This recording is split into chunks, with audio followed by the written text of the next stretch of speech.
CM Revanth బీజేపీలో చేరుతారని BRS నేతలు అర్థం లేని కామెంట్స్ చేస్తున్నారన్నారు ప్రొఫెసర్ కోదండరాం. ఇది ఎన్నికల స్టంట్ మాత్రమేనని తెలిపారు. జగిత్యాల జిల్లా మెట్పల్లిలో నిర్వహించిన టీజేఎస్ ఆత్మీయ సమ్మేళనంలో జువాడి నరసింగారావుతో కలిసి పాల్గొన్నారు కోదండరాం. రాష్ట్రంలో ఉన్న పార్టీయే కేంద్రంలోనూ అధికారంలో ఉండాలన్నారు కోదండరాం. బీజేపీ సర్కార్ రైతులతో పాటు ఉద్యోగులకు తీవ్ర అన్యాయం చేసిందన్నారు.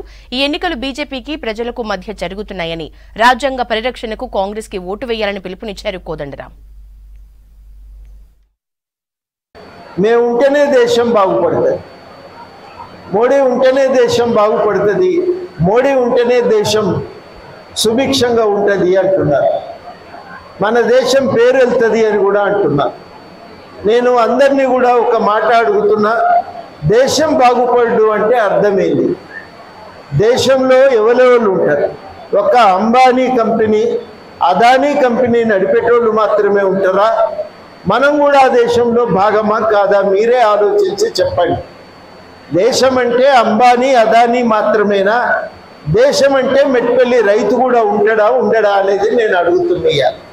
మెట్పల్లి రైతు, మెట్పల్లి కూలీ రైతు మీరు కూడా ఉంటారు కదా. దాంట్లో ఏది దక్కినా, ఈ దేశంలో ఏది పండినా, ఏది సంపద తయారైనా మనకు కూడా ఇంత వాటా దక్కాలి. మనందరం పచ్చగుంటేనే, మనందరం లాభపడితేనే దేశం బాగుపడ్డట్టు కదా. మరి మనం బాగుపడకపోతే దేశం బాగుపడ్డట్టు ఎట్లయితుంది? ఇది మీ అందరూ కూడా ఆలోచించండి. జిఎస్టీ రూపంలో, పెట్రోల్ మీద పన్నుల రూపంలో ఈ ప్రభుత్వం మన నుంచి 58 లక్షల కోట్ల రూపాయలు వసూలు చేసింది. మనం పాలు తోడేసి, పెరుగు తయారు చేసి, పాకెట్ల పోసి అమ్మితే దానికి పన్ను 5%. చేనేత కార్మికులు బట్టనేస్తే దాని మీద 5% పన్ను. కూరగాయలు పాకెట్లలో పెట్టి మనం బయటికి అమ్మితే దాని మీద పన్ను. ప్రతి దాని మీద పన్ను విధించి, ఉన్న పన్నును విపరీతంగా పెంచి ఇవాళ మన మీద భారం మోపింది. ఇవాళ $1 ఒక పెట్రోల్ బ్యారెల్ ధర అనేది ఇవాళ $60-70 రూపాయలకు పడిపోతే ట్యాక్స్ తగ్గాలి. కానీ పడిపోయినా ఇవాళ ఎందుకు పెరిగిందంటే, ఈ గవర్నమెంట్ రేట్లు తగ్గినప్పుడు పన్ను పెంచి మన దగ్గర ఎక్కువ వసూలు చేస్తున్నారు. అంటే కేసీఆర్ తత్వం ఎటువంటిదంటే, ఇప్పుడు ఎవరి అవసరం ఉంటే వారిని వాడుకోవాలి, వదిలేయాలి. అది వారి తత్వం.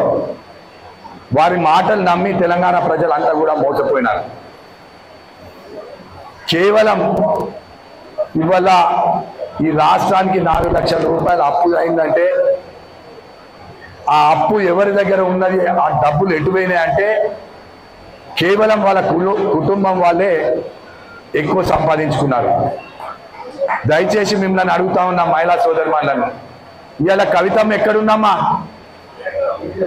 ఎందుకు పోయింది? దేనికోసం పోయింది? లిక్కర్ కోసం పోయింది అంటున్నారు. ఎక్కడ అవకాశం దొరికితే ఆ కుటుంబం అంతా డబ్బుల మీదనే దృష్టి పెట్టింది, కానీ అభివృద్ధి మీద ఎప్పుడు దృష్టి పెట్టలేదు.